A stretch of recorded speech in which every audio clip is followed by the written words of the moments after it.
share ko na lang sa screen guys kung ano yung nakuha niyang score, no. Hindi naman din ganun kataas kasi guys again, hindi hindi naging ganun kadali for us. So, hindi ko sinasabing ganun din na magiging experience nyo, no. Baka kayo talagang mataas ang inyong makuha, no. Pero after the exam guys, ang nadagdag lang po sa CRS namin na score, to tell you, is just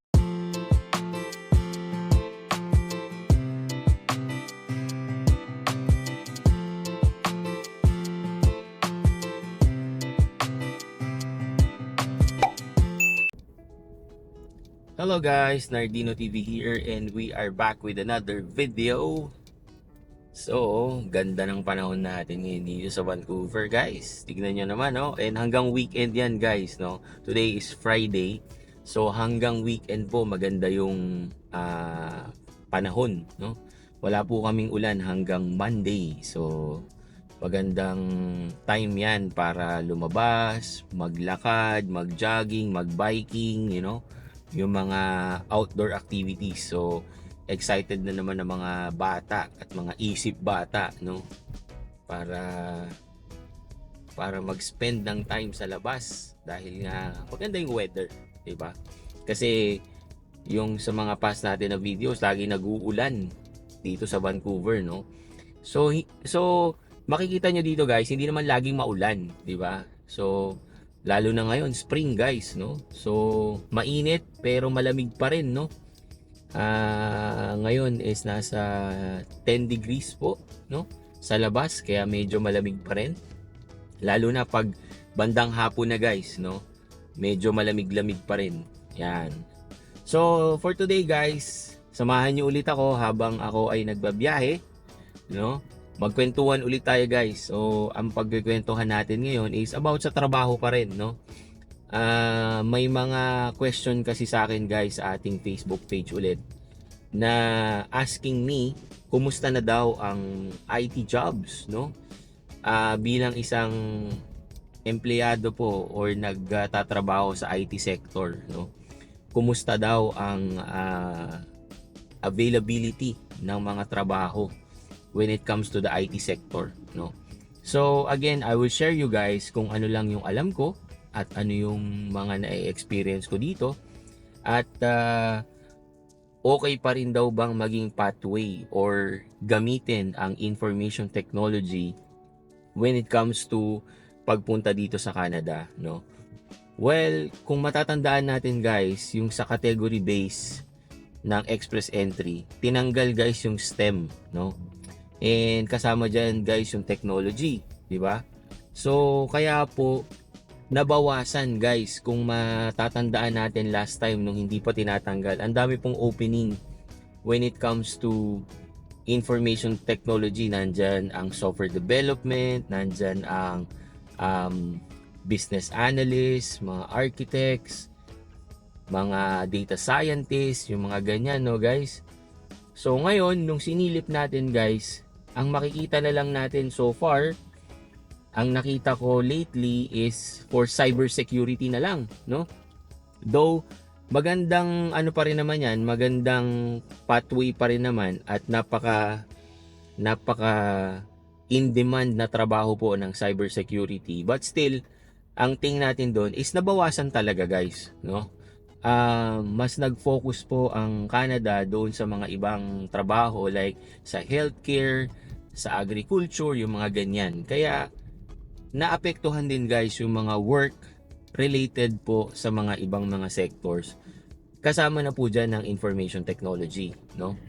Yan. So, ngayon, ang question is, okay pa rin ba siyang gamitin, no?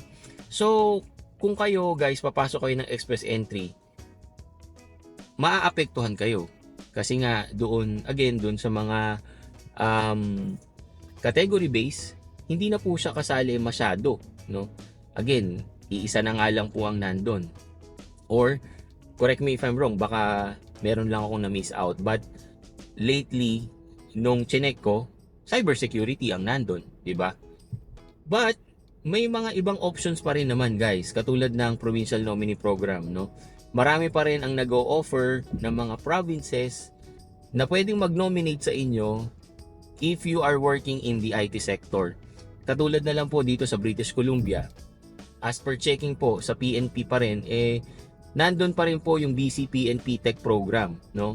Yan guys, i-check nyo na lang yung NOC code kung kayo ay pasok doon sa mga hinahanap po or willing ang British Columbia to support you, no? Kasi yung sa akin po, let's say yung sa database administration or yung sa data analyst, meron pa rin guys, kasama pa rin yung no code ko doon sa mga sinusuportahan po ng British Columbia kung gusto nyong pumasok sa ganong pathway, no?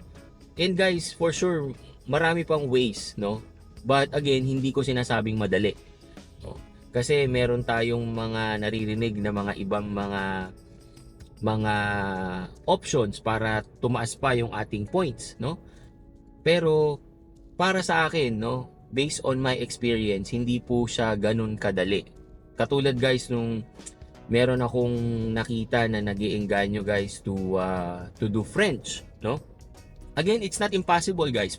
Pwede talaga 'yon, no? Malaki talaga rin ang demand sa mga gustong mag-immigrate po dito sa Canada na may alam po sa ganung language, no? Pero again, I will share you guys our experience, no? Kasi nung kami ay pumasok ng Express Entry way back 2018, na max out na po namin yung mga possible points na pwede naming makuha. And I'm telling you guys, yung sa mga past ko na post, sinabi ko sa inyo guys doon na max out po namin, meaning na perfect na po ng aking asawa yung IELTS, no? Na for us, based doon sa CRS calculator, malaking multiplier po yung IELTS or yung sa language exam, no? But since na-max na namin yon, and then my wife is also you know, have some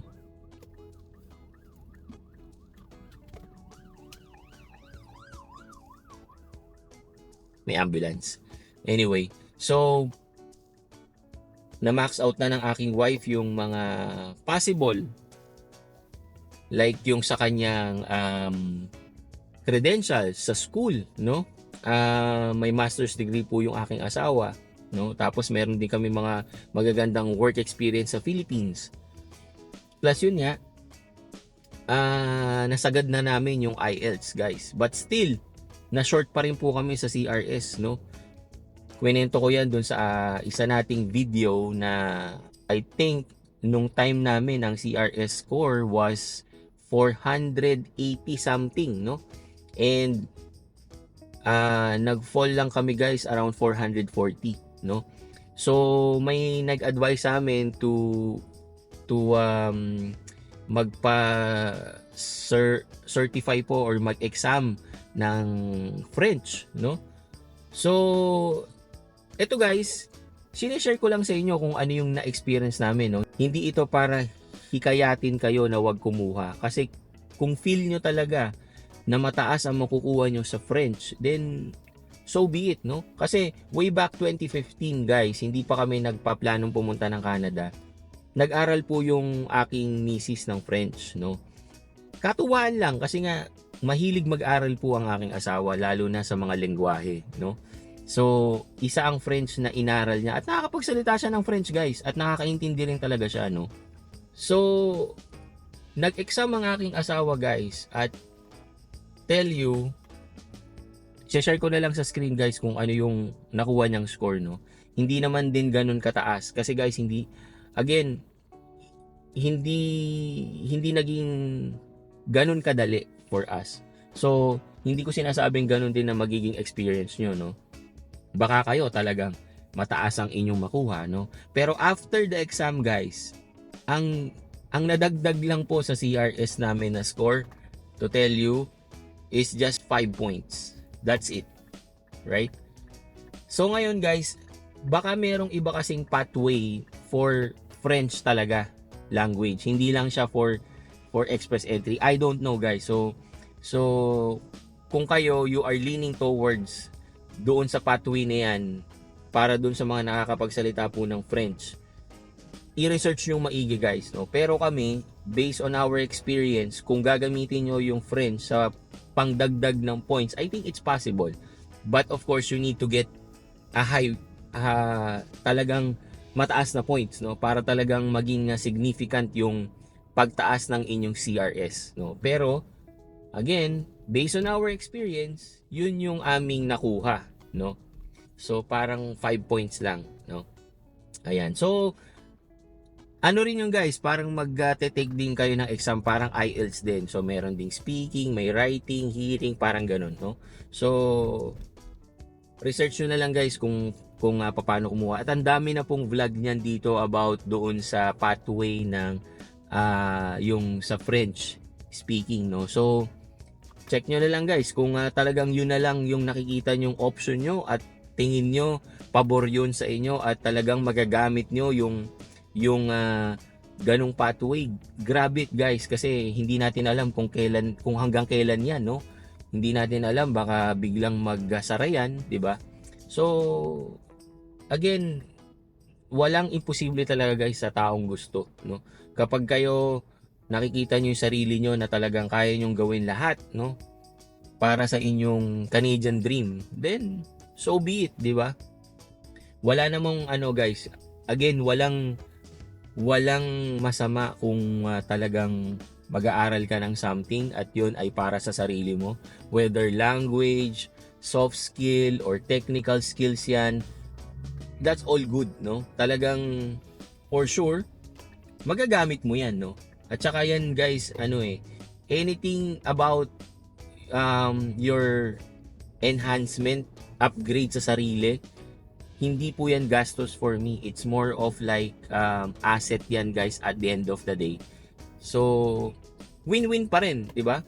So, kung sabihin nating nag-take ka ng French or any skill set na makakatulong sa PR mo or sa pagpunta mo dito sa Canada pero hindi ka naging successful in the end, for me, panalo ka pa rin, di ba? Kasi yung knowledge na natutunan mo at yung skill set na na-acquire mo, sa'yo na yan forever guys, no? At pwede mo yang magamit sa mga ibang bagay kasi nga that's an upgrade and asset for yourself, 'di ba? So, yun guys, 'di ba? Talagang if you are really into the Canadian dream at gusto mo talaga makapunta dito or kahit na hindi sa Canada guys, kahit na isa ibang lugar, kung talagang ikaw gusto mo talaga at gugustuhin mo talaga yung isang bagay, hindi malabong hindi mo makuha yan kung talagang pagsisikapan mo, pagpaplanuhan mo mabuti at gagawin mo ng tama. I don't see any reason para hindi mo makuha yan. At again, walang hindi nakukuha rin sa tiyaga, sa pasensya, sa hard work, and of course, sa dasal. Okay? So, yun. Thank you again guys sa pagsama sa akin. Maraming salamat. Thank you for watching and see you again on my next video. Peace guys!